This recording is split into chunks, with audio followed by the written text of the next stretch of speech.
오늘 설교 제목이 부르심과 택하심. 이 부르심을 다른 말로 하면 소명, 부를 소자에다가 목숨명자 써서 소명이라고 이렇게 이야기를 합니다. 소명. 소명에는 두 가지가 있죠. 일반적인 소명이 있고 유효적인 소명이 있다. 그러니까 소명은 사람은 누구나 다 소명을 받아요. 누구한테든지 소명은 있습니다. 그런데 하나님의 부르심에 응답하는 사람이 있고 응답하지 않는 사람이 있고, 그걸 가지고 그 소명이 일반적인 소명이냐, 일반적인 소명은 모든 사람에게 해당되는 소명. 우리가 마태복음을 보면 부자가 잔치를 베풀고 사람들을 초청을 하죠. 아무나 만나는 사람 누구든지 다 와라. 우리 주인이 잔치를 베풀었으니까 와서 먹고 마시고 즐기자. 근데 사람들이 그 초청에 응하질 않아요. 나는 뭐 밭을 샀으니 거기 가봐야 된다. 아이 뭐 밭 사놓고 가보면 뭐 밭을 누가 훔쳐갑니까? 뭐 그건 핑계죠. 전혀 이유가 없는 핑계예요. 나는 뭐 소를 새로 샀으니 그 시험해보라 가야 되니까 잔치에 참석하지 못하겠다. 어떤 사람은 나는 이제 결혼한 지 얼마 안 됐으니까, 결혼한 지 얼마 안 된 거하고 잔치집에 가는 거하고 무슨 상관이 있어. 말도 안 되는 핑계들이죠. 명분 없는 핑계죠. 거부를 합니다. 그러니까 주인한테 가서 이렇게 초청을 했는데 사람들이 안 옵니다. 그랬더니 그러면 빨리 나가서 닥치는 대로 그냥 뭐 그 사람이 어떠한 사람이든지 가리지 않고, 가난한 사람이든 부자든 뭐 나이가 많든 적든 뭐 이런 거 따지지 않고 만나는 사람마다 다 초청을 해라. 그렇게 해서 이제 잔치 자리를 채운 이야기가 나오죠. 처음에 초청을 받은 사람은 일반적인 소명을 받은 사람이에요. 응하지 않았으니까. 두 번째 받은 사람들은 이제 효과 있는 부르심이라고도 하고, 이 신학적인 용어는요 아주 말이 여러 가지가 있어요. 의미는 똑같은데 유효적 소명 또는 효과 있는 부르심 뭐 이렇게 이야기를 합니다.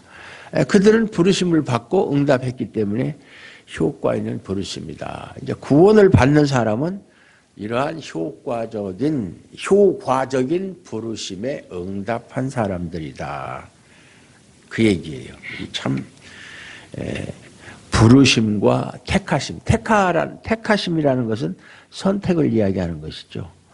불러서 택했다. 이사야서에 보면 하나님께서 뭐라고 얘기합니까? 내가 너를 지명하여 불렀나니. 지명했다는 말은 택했다는 얘기거든요. 너는 내 것이라. 그런 말씀이 있어요. 내가 너를 지명하여 불렀나니 너는 내 것이라. 우리 성도들은 하나님이 택하셔서 부르셨다. 그래서 하나님의 소유가 되었다. 그 얘기. 예, 참 얼마나 든든하고 위로가 되는 말씀인지 모릅니다.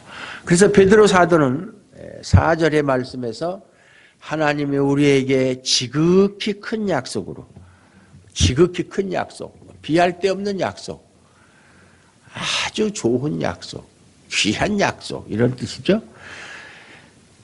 신성한 성품에 참여하는 자가 되게 하려 했다고 그렇게 말을 하고 있어요. 신성한 성품에 참여하는 자가 되게 하려 하셨느니라. 즉 신자를 신의 성품에, 신성에 참여한 자가 되게 하셔서 예수 그리스도께서 세상에서 행하셨던 일, 행하신 일, 또 드러내 보이셨던 그런 성품, 그것을 우리를 통해서 나타내고자 하는 것이 하나님의 뜻이다. 예수님은 이제 가시가 없으니까 예수님이 세상에 계시는 동안 세상에 보여주셨던 예수님의 성품들을 이제 하나님의 약속으로 부르심과 택하심을 입은 우리 성도들을 내세워서 신의 성품을 나타내고자 하시는 것이 하나님의 뜻이다. 그 말이에요. 하나님의 뜻이다. 그러므로 신성한 성품에 관한 이야기는 지난 시간에도 말씀드렸듯이 우리들의 의지와 노력과 실천을 통해서 맺어야 열매라는 것이 아니고, 그걸 이야기하는 것이 아니고, 하나님께서 우리 신자들을 어떤 존재로 세상에 세우고자 하시는가를 보여주는 내용으로 이해해야 된다. 그 말이에요. 신의 성품을 맺읍시다. 말은 좋지만 그거는 뭐 불가능한 얘기예요. 안 되는 거예요. 그리고 너희는 신성한 성품의 열매를 맺어라, 이런 말씀도 없어요. 왜? 안 되는 거니까. 그것이 아니고, 하나님께서 우리를 어떤 존재로 세상에 보내셨는가. 하나님이 우리를 세상에 보내셨을 때는 다 이유가 있어요. 그냥 우리가 흔히 말하는 우연히 태어난 존재, 어쩌다가 태어난 존재가 아니고, 하나님께서 다 목적과 이유를 가지고 우리를 세상에 보내셨다. 그가 악한 사람이든 선한 사람이든, 악한 사람은 악한 대로, 선한 사람은 선한 대로 하나님이 쓰시고자 이 세상에 보내주셨는데, 우리 성도들은 하나님이 누구신가, 예수님이 어떠한 분인가를 우리를 통해서 그 성품을 드러내게 하시기 위해서 우리를 세상에 보내주셨다. 그 말이에요. 예. 그러니까 우리 신자들은 항상 우리를 향하신, 나를 향하신 하나님의 뜻이 무엇인가에 대해서 관심을 가져야 돼요. 왜 하나님이 나를 세상에 보내셨는가? 나를 향하신 하나님의 뜻이 무엇인가? 그것이 무엇이지? 뭐 책도 보면 그런 거 많잖아요. 하나님의 뜻을 어떻게 알 수 있는가? 예. 성경을 통해서 우리가 알 수 있어요. 뭐 다른 어떤 것을 통해서도 알 수가 없어요. 하나님이 나에게 원하시는 것이 무엇인가? 그것이 각자마다 다를 수 있어요. 이 사람한테는 이런 거, 저 사람한테는 저런 거. 왜냐하면 사람의 개성이 다 다르잖아요. 하나님이 그렇게 만들어 놓으셨어요. 똑같이 만들지 않고 다 다르게. 왜? 쓰임에 적당하게 이렇게 만들어 놓으신 거예요. 그러니까 하나님이 나를 향해서 가지신 뜻이 무엇인가에 대해서 항상 관심을 가지고 있어야 돼요. 관심을. 예수 그리스도를 세상에 보내시고 십자가에 죽게 하시면서 우리를 그 피로 말미암아 부르신 뜻과 계획이 무엇인가? 왜 하나님은 나를 예수 그리스도를 통해서 구원하셨는가? 수많은 사람 중에 왜 나를, 어떤 사람들은 살다가 그냥 지옥으로 가는데 내가 천국을 보내달라고, 나를 구원해달라고 하나님께 사정한 것도 아닌데 왜 하나님은 예수 그리스도를 통해서 나의 죄를 용서하시고 구원하시고 하나님의 소유로 삼으시고 나를 통해서 무엇을 하시고자 하는가에 대해서 항상 관심을 가지고 있어야 된다. 그냥 적당히 살다가, 적당히 그냥 뭐 살다가, 그냥 그렇게 그럭저럭 살다가, 충청도 말로 대충 그냥 그렇게 그럭저럭 살다가 하나님께 오라는 그런 뜻이 아니다. 그 말이에요. 예. 하나님이 하시는 일에는 한치의 오차도 없잖아요. 오차가 없어요. 예. 대충이라는 게 없어요. 우연이라는 것도 없고, 한 사람 한 사람에 대해서 하나님은 정확한 그러한 계획을 가지시고 그것을 정확하게 때에 따라서 이루시고야 마는 하나님이시다. 그래서 어떤 분이 그러더라고요. 하나님처럼 고집이 센 분이 없다. 하나님을 한번 마음 먹으면 반드시 이루시고야 마는 그런 분이시다. 맞는 얘기죠. 하나님의 뜻을 꺾을 수 있는 것은 아무것도 없어요. 아무것도 없어요. 그렇지 않고 그저 눈앞에 보이는 세상 일에만 취한 채 살아간다면 당연히 그 사람에게는 믿음의 열매 또한 맺어질 수가 없죠. 왜냐하면 항상 하나님이 나를 이 세상에 보내신 뜻이 무엇인가에 관심을 가지고 거기에 초점을 맞춰서 살아가는 사람은 당연히 열매를 맺을 수밖에 없어요. 지난 시간에 말씀드린 것처럼 예수님은 나는 나무여 너희는 가지니, 가지가 나무에 붙어 있으면 저절로 열매를 맺는 거예요. 자기가 노력하지 않아도. 떨어져 나가면 그건 죽은 나무죠. 그거는 뭐 사람들이 걷어다가 땔감으로밖에 쓸 데가 없다 그러잖아요. 그러니까 하나님이 하시는 일에 대해서 전혀 관심이 없다. 그럼 붙어있지 않다는 얘기예요. 예수라는 나무에 붙어있지 않은 가지라는 얘기예요. 당연히 열매가 없죠. 왜? 생명이 없으니까. 그래서 사도는 뭐라고 얘기합니까? 믿음의 열매가 없는 이유가 뭐냐? 옛죄를 깨끗하게 하심을 잊었다. 옛죄를 깨끗하게 하셨다는 말은 십자가의 은혜를 잊었다 그 얘기죠. 십자가의 은혜. 여기서 옛죄라는 것은 그럼 뭐 옛날 죄만 사하시고 앞으로의 죄는 사하지 않느냐 그런 뜻의 옛죄가 아니라 예수 그리스도께서 옛날에 우리가 태어나기도 전에 모든 죄를 다 깨끗게 하셨다 그런 뜻이에요. 그런데 우리가 그러한 십자가 은혜보다는 현실적인 눈에 보이는 세상 일에 더 관심을 가지고 마음을 쏟기 때문에 당연히 믿음의 열매는 맺어질 수가 없다 그 말이에요. 대부분의 사람들이 제가 안타까운 것은 교회는 열심히 다니는데 믿음의 열매가 없는 사람들이 상당히 많아요. 이유가 그거예요. 십자가의 은혜를 모르는 거예요. 말은 십자가 내가 처음 볼 때에 뭐 노래도 부르고 십자가의 은혜를 모르는 사람은 없죠. 말로는 다 하죠. 그렇지만 그 깊은 뜻을 아는 사람은 그렇게 많지 않아요. 그죠? 예수님이 십자가에서 피 흘려 죽으심으로 나의 모든 죄를 사하셔서 나는 이제 구원받았다. 이런 입에 발린 소리는 얼마든지 할 수 있어요. 진정으로 그것을 내 삶 속에서 체험한다고 하는 것은 쉬운 일이 아니에요. 11절을 보면 이같이 하면 우리 주 곧 구주 예수 그리스도의 영원한 나라에 들어감을 넉넉히 너희에게 주시리라. 이같이 하면 어떻게 하면? 십자가의 은혜를 잊지 아니하면 그 얘기죠. 십자가의 은혜 안에 머물면 예수라는 나무에 붙어있는 가지라면 당연히 믿음의 열매가 열리게 되고 그 믿음의 열매가 뭐냐? 예수 그리스도의 영원한 나라에 들어가는 것을 말하는 것이다. 그 말이에요. 이것을 보면 사도의 관심은 예수 그리스도의 영원한 나라에 들어가는 것이 가장 큰 관심이다. 사실 예수 믿는 사람이 사도 바울도 그랬고 우리 만약에 죽은 자들이 다시 사는 것이 없다면 이것처럼 허망한 일이 어디 있느냐. 부활이 없다면 뭐라 예수 믿어요? 부활이 없다는 얘기는 구원도 없다는 얘기예요. 예수님도 십자가에서 헛되이 죽은 것이고 그 예수를 믿는 사람도 이 세상에서 가장 어리석고 불쌍한 자다. 한심한 사람들이라는 얘기죠. 있지도 않은 것을 있다라고 착각하고 그렇게 살아가니까.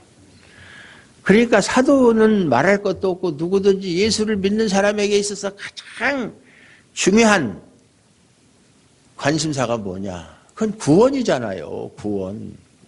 사도 베드로도 믿음의 결국은 영혼의 구원이니라. 구원 문제에 대해서 관심이 없으면 다른 거 다 이룬다고 하더라도 그건 물거품이에요. 아무 소용없는 거예요. 구원.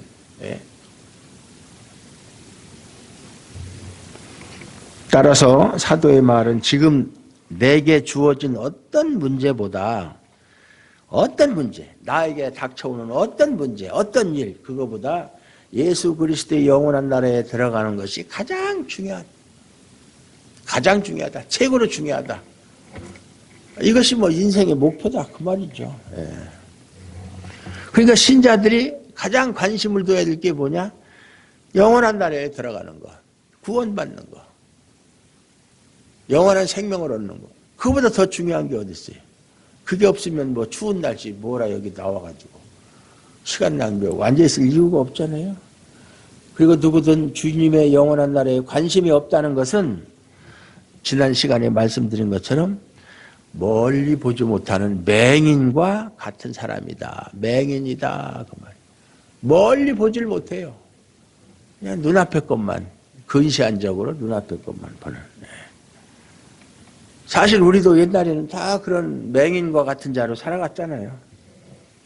그런 우리가 하나님의 은혜와 우리 주 예수 그리스도의 의를 힘입어서 보배로운 믿음을 받았고 그의 신기한 능력으로 생명과 경건에 속한 모든 것을 우리에게 주셔서 받게 된 것이다. 우리가 거기에 조금이라도 우리의 노력이나 공로가 개입할 여지가 없어요.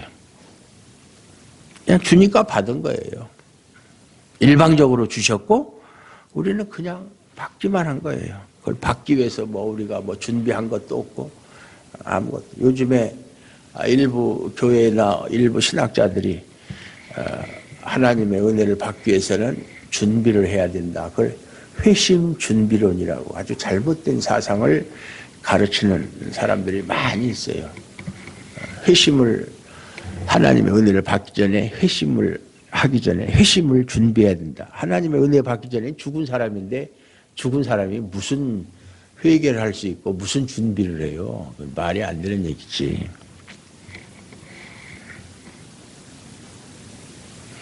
그리고 맹인으로 살아가는 우리를 부르셨어요. 잔치에 초청을 했어요.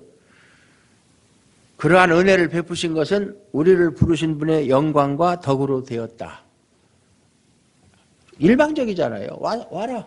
잔치를 베풀었으니까 와서 먹고 마시고 즐겨라. 무료로. 돈을 가지고 오라는 것도 아니고 선물을 가지고 오라는 것도 아니고 어떤 대가를 요구하지 않고 그냥 무조건 와서 먹고 마시고 즐겨라. 그냥 참석만 하면 된다 그거잖아요. 그게 하나님 나라에 초청하는 방식이에요. 우리가 하나님 나라에 들어가기 위해서 해야 될 일이 뭐가 있어? 성경을 몇 번을 읽어야 된다든지 전도를 몇 명 이상 해야 된다든지 기도를 하루에 몇 시간 이상 해야 된다 이런 게 없잖아요. 예?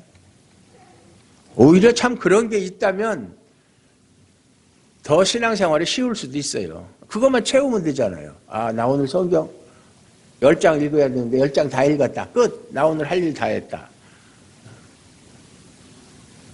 근데 여러분들이 하기 어려운 게 뭐예요? 전도 몇 명 해라 그러면 그거는 잘 못하죠. 그거 자신이 없죠. 예? 전도는 사실은 아무나 하는 게 아니에요. 예. 제 주변에 저희 집안 사람들이 다 100% 예수를 믿거든요. 저희 친가 쪽은, 외가 쪽은 한 명도 없고 참 희한하죠. 외가 쪽은 전멸이고 친가 쪽은 100%. 그것도 이제 우리 할머니가 예수 믿는 사람이었는데 우리 할아버지 예수 안 믿는 할아버지하고 결혼을 해서 이제 우리 집으로 이제 시집을 와가지고 살면서 할아버지 전도하고 또 우리 친척들이 엄청 많아요. 사돈에 8촌 지금 가면 12촌, 14촌 엄청 많아요. 집안들이. 그래서 그 한 마을을 이루고 있어요. 다 양씨들만 있어요. 그런데 그 할머니 한 분이 다 전도를 한 거예요. 한 분이. 예, 한 분이. 예. 한 사람의 힘이 그렇게 커요. 예. 그래서 항상 그런데 목사는 없다. 그래서 우리 할머니가 내가 그렇게 전도해서 우리 집안들이 예수 믿는데 왜 목사가 한 명도 없느냐. 그래서 그냥 늘 하나님께 기도한다. 그랬는데 제 큰애 태어났을 때 쟤가 커서 목사가 되면 좋겠다. 그래서 기도를 했는데 걔는 안 되고 나이 먹은 쟤가 저밖에 없어요. 우리 집안에서 목사는. 그것도 늦게. 참 하나님이 하시는 일은 참 희한해요. 그래서 무슨 얘기하다 옆으로 샜어요 지금.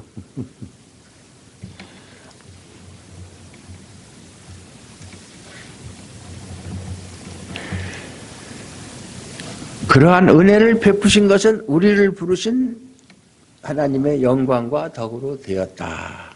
그것을 알으라는 얘기예요. 예. 왜냐하면 이러한 사실은 부르신 분을 알아갈수록 우리의 심령에 더욱 분명한 사실로 선명하게 각인이 된다. 예. 알아가면 알아갈수록. 예. 신자는 하나님과 주 예수님을 알아갈수록 은혜와 평강이 넘치게 되고 세상에 썩어질 것으로부터 피하게 된다. 여기 4절에도 보면 이로써 그 보배롭고 지극히 큰 약속을 우리에게 주사 이 약속으로 말미암아 너희에게 너희가 정욕 때문에 세상에서 썩어질 것을 피하여. 뭐 세상에 있는 건 다 썩어지는 거잖아요. 일시적인 것이고 그것이 무엇이든지 간에 신성한 성품에 참여하는 자가 되게 하려 하셨느니라. 그러므로 은혜를 아는 신자의 삶은 게으를 수가 없어요. 게으를 수가 없어요. 항상 예수 그리스도의 영원한 나라를 소망하면서 하나님이 부르신 뜻에 순종하기를 힘쓰게 된다. 그게 이제 아까 얘기한 유효적 소명, 하나님의 택하심으로 부르심을 받은 사람들의 삶의 모습이에요. 그렇다고 맨날 뭐 밖에 나가서 돌아다니면서 막 이렇게 몸으로 뭘 한다는 게 아니라 항상 마음이 예수 그리스도의 영원한 나라를 소망하는 것이 그냥 완전히 그냥 거기에 그냥 박혀 있어요. 각인이 되어 있어요. 나는 그거 아니면 이 세상에 살 존재 가치가 없다. 그렇게 생각하면서 무엇을 하나 보고 무엇을 하나 먹고 무엇을 하나 하더라도 항상 초점이 예수 그리스도의 영원한 나라에 초점을 맞추고 먹든지 마시든지 너희가 무엇을 하든지 고린도전서 10장 31절에 있는 말씀처럼 다 하나님의 영광을 위해 살아. 우리 신자의 초점이 거기에 안테나가 주파수가 하나님의 영원한 나라에 맞춰져 있어야 된다. 그 말이에요. 세상의 주파수를 맞추면 세상 것만 들어오잖아요. 그런 사람이 하나님이 우리에게 주신 하나님의 뜻을 순종하기를 거절하겠어요? 게으르겠어요? 그렇지 않죠. 신자에게는 우리의 죄가 예수 그리스도의 피로서 깨끗해졌다는 것보다 더 기쁜 소식은 없어야 된다. 여러분이 이 세상에서 들을 수 있는 가장 기쁜 소식, 복음이죠. 가장 복된 소리가 뭐예요? 옛날에 저희 어머님이, 옛날 사람들은 다 그랬죠. 어디 가서 그냥 사주도 보고 뭐 관상도 보고 뭐 점도 치고 막 그랬잖아요. 옛날에는 다. 그러면은 그냥 부모님들은 연세가 있으니까 이제 자기 자식들이 앞으로 어떻게 될까, 훌륭한 사람이 될까 안 될까, 세상에서 출세를 할까 못 할까, 그거 궁금하니까 우리 아들 좀 봐달라, 우리 아들 막 그러잖아요. 그래서 이제 아유 대개 아들은 출세할 거다, 잘 될 거다 이런 소리 들으면 기분을 좋아하고, 또 안 좋은 소리 들으면 기분이 안 좋고 그러잖아요. 그런데 그 어떤 소리보다도 우리 신자들이 가장 기쁜 소식이 뭐예요? 기쁜 소식이 예수님께서 우리의 죄를 그 피로서 깨끗하게 하셨다. 그거보다 더 기쁜 소식 없죠. 예수님이 탄생하실 때, 이제 다음 주가 성탄절인데, 목자들이 하늘의 영광의 땅에서는 뭐라 그러죠? 하늘에서는 지극히 큰 영광이요, 땅에서는 구원을 입은 자들의 뭐라 그랬죠? 성경 좀 많이 읽으세요. 전처럼 나이 먹으면 헷갈려가지고. 기뻐하심을 입은 자들의 뭐라고 얘기, 누가복음 2장에 나오는 얘기인데. 그러니까 예수님이 이 땅에 오셨다 하는 것은 구세주가 오셨다는 얘기고, 구세주가 오셨다는 것은 구원의 소망이 생겼다는 얘기. 기쁜 소식이라고 그러잖아요. 기쁜 소식. 그보다 더 기쁜 소식이 없어야 돼요. 당신은 구원받았습니다. 우리는 구원받았습니다. 우리는 하나님의 자녀입니다. 우리는 그의 소유된 백성이고 영원한 거룩한 나라요 제사장입니다. 이런 소리보다 더 기쁜 소리가 없어야 돼요. 하나님이 당신에게 복을 주셔서 부자가 될 겁니다. 출세를 할 겁니다. 그런 거는 물론 뭐 없는 것보다 낫겠지만 그래봤자 그거 얼마 못 가요. 얼마 못 가요. 잠시 잠깐은 뭐 없어질 거잖아요. 제가 가끔가다 하는 얘기지만 제 학교 동창들 옛날에 같이 하던 사람들 가끔 심심하면 그 사람들은 다 저명 인사니까 인터넷 치면 다 나와요. 그러면 그걸 보고 제가 아유 이 사람 죽었구나. 젊은 사람 뭐 젊지는 않지만 아 죽은 줄도 몰랐네. 제가 뭐 동창이고 뭐고 하나도 안 가니까. 그러면 뭐 일찍 뭐 어떤 사람은 일찍 뭐 대학교 2학년 3학년 때 막 사법고시 패스해서 판사검사 이렇게 하다가 뭐 대검 차장도 하고 뭐 그러다가 그만둔 사람도 있고 뭐 국회의원들도 많고 장관 뭐 그래봤자 뭐예요. 그 영원히 합니까? 잠깐 하다가 말고. 국회의원이야 뭐 나이 제한이 없으니까 뭐 70도 하고 80도 할 수 있겠지만 다른 공직 생활은 뭐 65세면 다 끝나잖아요. 다 끝나는 거예요. 그래서 저도 가끔은 내가 이 목사의 길로 접어들지 않고 세상에 있었으면 나도 출세를 할 수 있었을 텐데 어디까지 올라갔을지는 그건 알 수 없는 거지만 하여튼 뭐 고위직에 올라갔을 것이다. 그런 생각 하면은 했다가도 그래봤자 뭐예요. 지금 이 시점에서 보면 그건 옛날 얘기가 되잖아요. 이미 다 은퇴한 거예요. 벌써 한 10년 전에 은퇴한 거예요. 이게 이제 제가 잠깐 이제 낚시에 취미를 붙여가지고 낚시의 회장도 하고 그랬는데 천안에서 그럼 그 회원들 중에 이제 뭐 경찰서장 출신도 있고 국장 출신도 있고 그런 후배들이죠. 그러면 이제 은퇴하고 그냥 시간 날 때 낚시나 다니고 그저 어디 가서 고수톱이나 치고 그러면서 시간 보내는 거예요. 너 좀 뭐 하냐? 그러면 아유 뭐 좀 뭐 한때는 참 잘 나갔었죠. 뭐 서장만 돼도 괜찮잖아요. 근데 뭐 국장도 하고 뭐 경찰청장이죠 하고 그런. 근데 그걸 보면서 나는 야, 너희들은 벌써 10년이 아니라 벌써 은퇴했지만 나는 지금도 할 일이 있고 그 일에 보람을 느끼고 소망을 가져. 얼마나 좋은지 몰라요. 예? 언제까지 할지는 모르지만 뭐 지금 당장 그만둔다고 해도 뭐 여한은 없지만 예? 이 세상에 있는 것은 다 잠시 잠깐 물은 한번 흐르면 다시 돌아오지 않아요. 시간도 흐르면 다시 돌아오잖아요.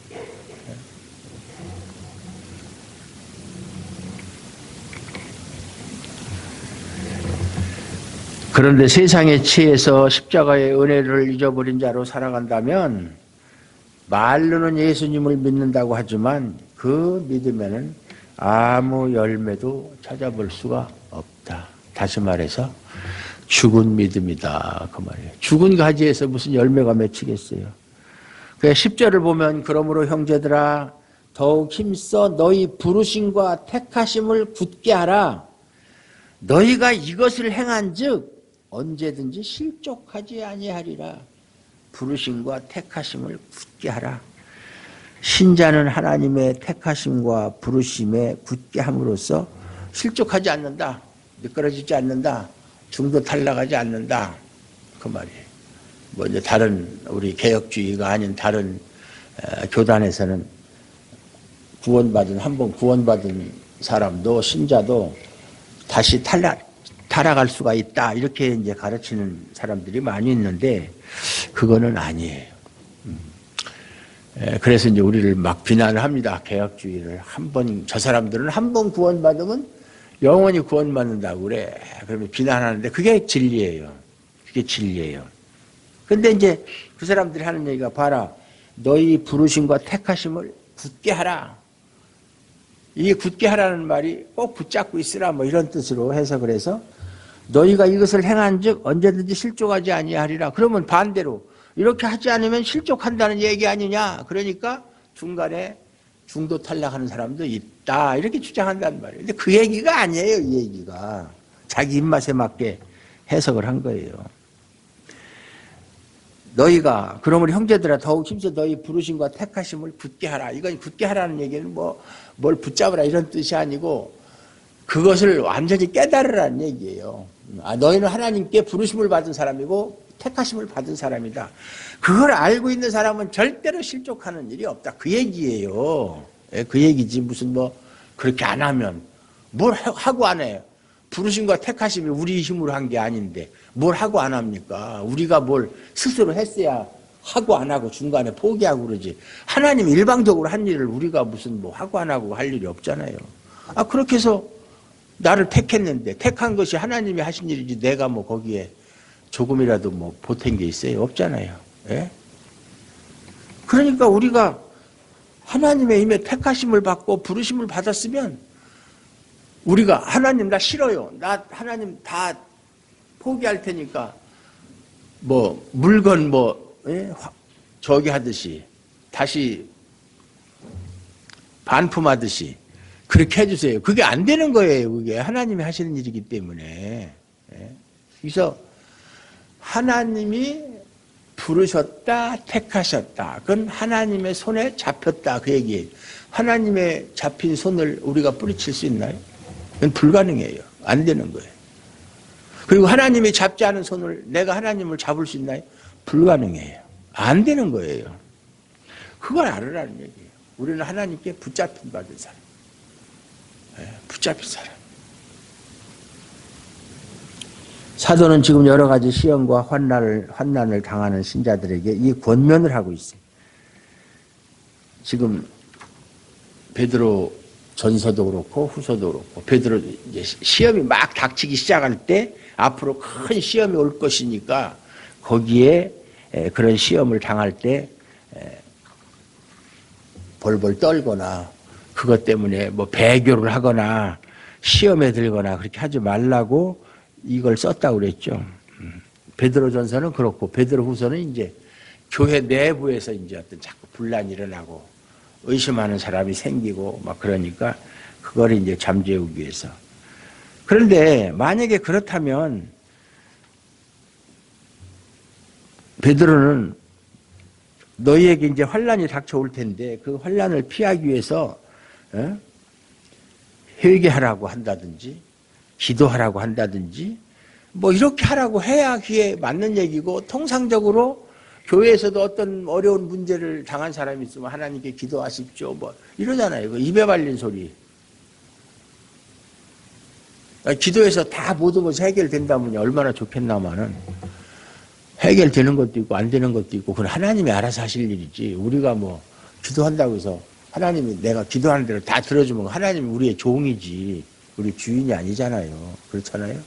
하나님이 판단해서 하나님이 기도 안 해도 들어줄 건 들어주고 기도해도 안 들어줄 건 안 들어주고 어떤 건 기도하도록 해서 들어주시고 하나님이 하시는 방식이 다양하다 그 말이에요. 예. 그러니까 무슨 수학 공식처럼 딱 정해져 있는 게 아니다 그 말이에요. 나는 이렇게 하니까 되더라. 너도 그렇게 해라. 그것도 잘못된 말이에요. 사람마다 다 하나님이 다루시는 방식이 다르다고 그랬잖아요. 왜? 성격이 다 달라.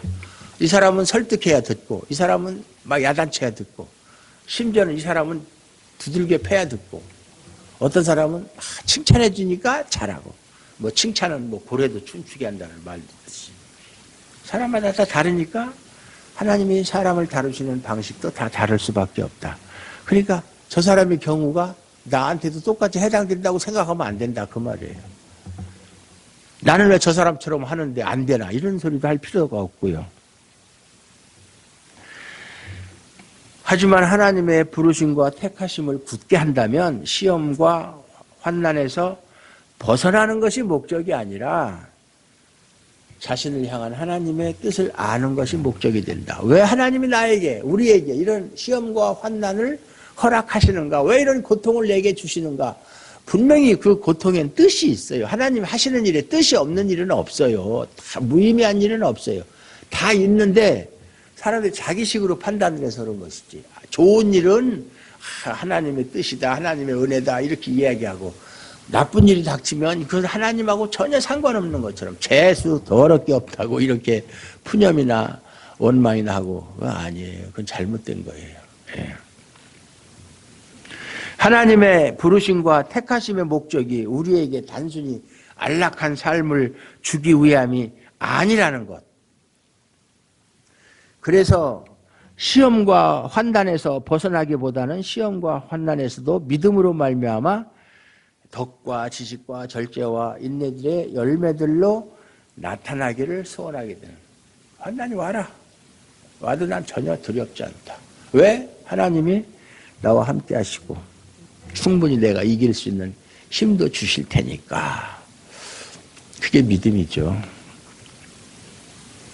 이것이 바로 부르심과 택하심을 굳게 하는 것이고, 이런 믿음에 있는 신자는 어떤 시험과 환난을 당하더라도 실족치 않는다 그 말이에요. 미끄러지지 않는다. 넘어지지 않는다. 신자가 가장 흔들리기 쉬울 때가 어느 때예요? 당연히 환난과 어려운 일들을 있을 때, 고통이 다가올 때, 그때는 흔들리잖아요. 평소에는 그런 일이 없을 때는 하나님이 나를 택하시고 하나님이 나를 구원하셨다. 하나님은 나를 사랑하신다. 이런 생각을 하다가도 어려운 일을 만나게 되면, 환난을 당하게 되면 하나님의 사랑에 대해서 의심을 하게 된다. 의심은 뭐라고 그랬죠? 의심이 불신이라고 그랬죠. 하나님을 못 믿는 거예요. 즉 하나님의 사랑을 자신의 안락한 삶에서 확인하려고 한다. 여러분 대부분 그렇잖아요. 내가 좀 잘 되고 내가 편안하고 걱정 근심이 없어. 아, 하나님이 나를 사랑하는구나. 하나님이 내게 은혜를 주시는구나. 이렇게 생각하다가도 뭐 일이 잘 안 되고 자기 생각대로 뜻대로 안 되고 그러면 아유 하나님이 나를 외면하셨나? 그러니까 자기가 당한 환경 현재의 그 상태에서 하나님의 사랑을 확인하려고 한다. 아주 잘못된 것이다 그 말이. 그게 얕은 믿음이에요. 얕은 믿음. 그리고 자신이 지금 신앙생활하는 것을 자기 스스로 돌아보면서 내가 구원을 받았나 안 받았나 확인하려고 그래요. 내가 지금 열심히 신앙생활하고 정말 많은 사람들이 하는 뭐 주일 성수 잘하고 뭐 헌금 생활 잘하고 뭐 이렇게 하고 막 그러면은 교회 봉사 그러면 나는 틀림없이 구원받았어. 이렇게 이제 하다가도 그런 만족할 만한 열심이 없어. 내가 좀 게을러졌어 요즘에는. 교회 나가는 것도 별로 나가고 싶지도 않아. 일주일에 한 번 나가는 건데. 뭐 어디 가서도 뭐 크리스찬이라는 티를 내고 싶지도 않아. 혹시나 그것 때문에 뭐 사람들한테 또 무슨 소리 들을지도 모르니까. 막 그러면 또 나는 구원을 못 받았나? 또 이렇게 또 생각한다 이 말이죠. 그러니까 모든 것이 하나님의 은혜나 하나님의 사랑을 확인하는 것도 자신이 구원을 받았는지 안 받았는지 하는 것도 자기 중심적으로 생각한다 이 말이에요. 이게 아주 잘못된 거다 그 말이에요. 항상 제가 강조하는 게 하나님이 우리를 구원하시거나 하나님 우리에게 은혜를 베푸시거나 사랑을 베푸시는 게 우리의 행위를 보고 하는 게 아니잖아요. 그렇다면 그런 생각할 수 있죠. 그것이 당연하죠. 전혀 우리 행위하고 상관없이 하는 거기 때문에 우리 행위에 따라서 내가 이렇게 잘하니까 하나님이 나를 더욱더 사랑할 거야. 더 잘되게 해주실 거야. 아우 내가 요즘 게으름 부리고 뭐 또 하니까 하나님이 내게 복을 안 주셔서 하는 일마다 안 되게 하고 미끄러운 빙판길도 아닌데 가다가 넘어지게도 하고 또 사고도 나게 하고 그럴 거야. 뭐 이렇게 생각하는 것은 정말 하나님을 모르는 그런 소리다. 하나님을 모르는 사람이 그런 소리 하는 거예요. 여러분 자녀 키우잖아요. 자녀가 잘못한다고 부모와 자녀의 관계가 끊어집니까? 속상할 수는 있어요. 부모 말을 안 들으면. 그렇다고 해서 너는 오늘부터 내 자식 아니야. 옛날 사람들이 그런 얘기 많이 했어요. 망나니 자식 있으면 호적에서 파버린다고. 그건 불가능해. 호적에서 팔 수가 없어요. 그거는. 안 되는 거예요. 말이 그렇지. 일단 하나님이 우리를 부르시고 택하셨는데 우리가 뭘 잘못한다고 해서 취소. 없었던 일로 해.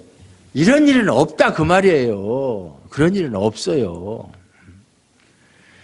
그럴 때 하나님은 어떤 식이든지 뭐 때로는 뭐 고통을 주시든지 또는 어떤 일을 통해서 다시 원래의 상태로 회복시키려고 하시는 것이 하나님이시지, 에이 너는 보니까 틀렸다, 내가 너를 버리겠노라, 발로 차버리는 하나님이 아니다 그 말이에요.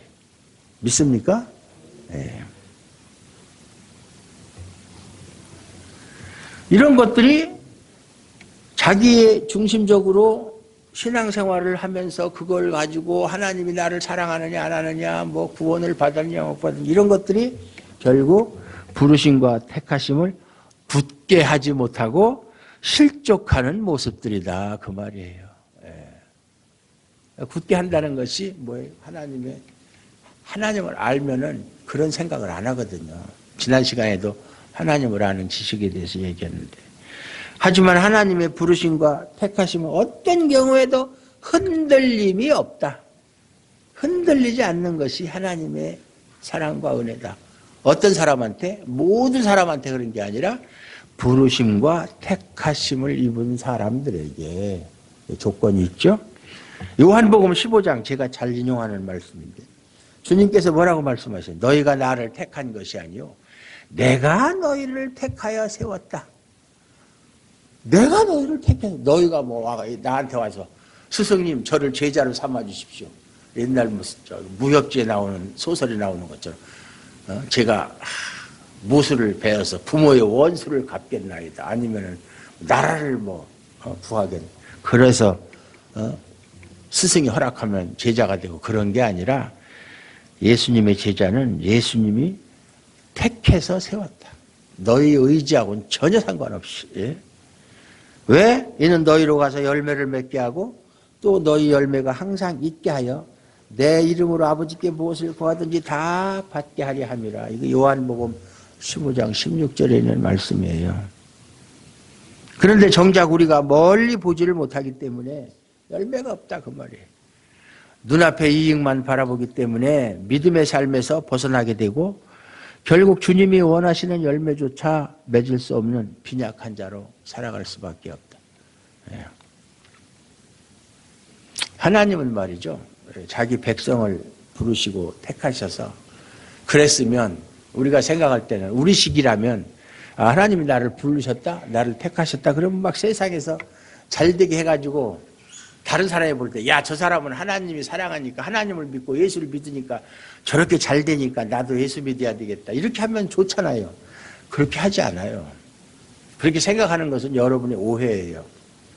오히려 세상으로부터 미움을 받는 길을 가게 하신다. 예수님이 그랬잖아요. 세상이 나를 미워하면 너희도 당연히 미워하지 않겠느냐. 예? 미움받는 거예요. 이왕이면 세상에서 영광을 받는 길을 가게 하지 않고 왜 굳이 미움받는 길로 가게 하시는 것입니까? 우리는 아무도 세상에서 미움받는 거 원하는 사람이 없는데, 세상에서 미움받는 거 원하는 사람 없잖아요. 어디 가든지 대접받고 존경받고 높은 자리 상석에 앉기를 원하지. 하지만 하나님은 자기 백성이, 자기 자녀가 세상에서 미움받는 것을 통해서 세상의 죄를 드러내시고, 그래서 세상이 바라는 것은 세상이 버린 예수 그리스도가 생명의 길이었음을 증거하고자 하시는 것이다. 건축자의 버린 돌이 모퉁이의 머릿돌이 되시게 하신, 그것을 드러내게 하셨다. 이러한 하나님의 뜻을 안다면 신자는 세상의 정욕으로부터, 세상의 유혹으로부터 피하는 삶을 살지 않을 수 없다. 그래서 더욱 힘써 주님의 부르심과 택하심을 굳게 하라는 권면을 하는 거예요. 로마서 8장 38절 39절, 이것도 제가 최애 구절인데요. 내가 확신하노니 사망이나 생명이나 천사들이나 권세자들이나 현재일이나 장래일이나 능력이나 높음이나 깊음이나 다른 어떤 피조물이라도, 이 세상에 어떤 것이라도 우리를 우리 주 그리스도 예수 안에 있는 하나님의 사랑에서 끊을 수 없으리라. 할렐루야. 그거예요. 왜 저는 이 말씀 항상 되뇌고 있잖아. 끊을 수 없는 거예요. 어떤 것이라도. 내가 죄를 지어도, 내가 한때는 이렇게 참 하나님의 자녀라고 하기에는 도저히 그렇게 인정할 수 없는 그런 행동을 할지라도 그것 때문에 하나님 우리를 버리시는 일은 없다. 확신한다고 그랬잖아요. 확신한다. 하나님의 부르심과 택하심을 이루기 위해서 자기 아들을 내어주신 하나님께서 모든 것을 은사로 주셨다고 그랬잖아요. 아니 자기 아들까지 줬는데 뭐 다른 거 아낄 게 뭐가 있겠어. 그 사랑으로 우리를 붙드시고 있어서 환난과 곤고와 핍박과 기근과 적신과, 적신이 뭔지 아세요? 적신? 기근은 아는데 적신. 적신은 글자 그대로 불글적자에다 몸신자, 벌거벗은 몸이에요. 누드예요, 누드. 뭐냐면 가난이에요. 아무것도 참 옷 하나도 걸치지 못할 정도로 가난한 적신이에요. 위험과 칼이나 사망이나 생명이나 사망까지도 죽는 것까지도 내가 당장 지금 이 자리에서 죽어도 하나님의 사랑에서 그것이 나를 끊어놓을 수가 없다. 생명 천사들이나 현재 일이든 장래 일이든 과거의 일이든 그 어떤 피조물 다 피조물이잖아요. 하나님의 사랑에서 끊을 수가 없다. 이것이 이러니까 부르심과 택하심을 굳게 하라는 말씀의 의미다 그 말이에요. 그 무엇도 하나님의 부르심과 택하심을 무효시킬 수 있는 능력은 없어요. 절대로 없어요. 저도 확신하면서 말씀드려요. 확실하게 말씀드리는 거예요. 없습니다. 이 말씀이야말로 우리가 넉넉하게 천국에 들어가고도 남는다. 참 그냥 천국에 들어간다 하면 되지 뭘 넉넉히 들어간다. 참 푸짐한 얘기죠. 넉넉히. 예. 겨우 들어가는 게 아니라 넉넉히 들어간다. 얼마나 든든하고 위로가 되는 말씀입니까? 그 넉넉하게 들어가고도 남는다는 사실을 확증하는 말씀입니다. 다른 어떤 피조물, 어떤 능력도 하나님의 사랑을 무효화시킬 수 있는 것은 없다. 이 믿음으로 어떤 일에도 흔들리지 말고 생명을 향해서 달려가시는 저와 여러분들이 되시기를 주님의 이름으로 축원합니다. 하나님 감사합니다. 오늘도 하나님께서 우리에게 위로의 말씀 주시고 지금 너무나 어렵고 힘든 시기에 우리가 살고 있습니다. 경제적으로도 어렵고 질병 때문에 고통당하고 또 사회적으로도 혼란스럽고 정말 앞을 보나 뒤를 보나 옆을 보나 정말 편한 것이 기쁘고 즐거운 것이 하나도 없을 정도로 너무나 혼란스럽고 어렵고 힘든 시기에 우리가 살아가고 있습니다.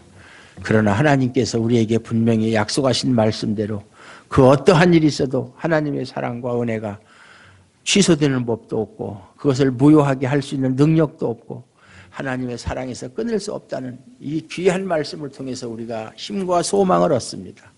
이 말씀을 통해서 우리가 영원한 하나님 나라에 넉넉히 들어갈 수 있는 그러한 축복을 허락하여 주시옵소서. 예수님의 이름으로 감사드리옵고 간절히 기도드리옵나이다. 아멘.